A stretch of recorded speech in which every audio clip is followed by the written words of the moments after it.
Samantala, lokal na pamahalaan naman ng Compostela Valley binigyan ng gradong 9 ang huling pag-uulat sa bayan ni Pangulong Aquino. Probinsya naman ng North Cotabato, kontento sa zona ng Pangulo. Ang ulat mula sa aming kasama si Pengalinyo ng Radyo ng Bayan, Davao.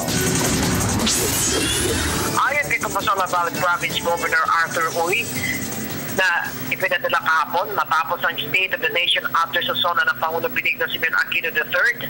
Nasabi ng lahat ng Pangulo, ang lahat ng dapat marinig na lalo na ang pagdating sa pag-angat ng ating ekonomiya na hindi na anya kaya malagpasan pa ng mga nakaraang administrasyon.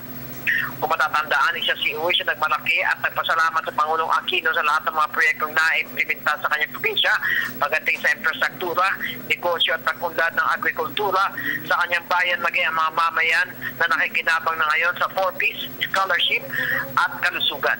Samantalang ayon naman kay North Cotabato Governor Emily Mendoza na isa rin siya nakatutok sa zona ng Pangulong Aquino na maging siya ay satisfied sa inihayag ng Pangulo, may kinalaman ng gusot sa China at Pilipinas, paglutas sa masiding trapiko at MRT, maging ang solusyon sa elektrisidad na una nang sinabi ng gobernador bago ang zona ng Pangulo na itong kanyang binanggit ang nais niyang marinig mula sa Pangulo.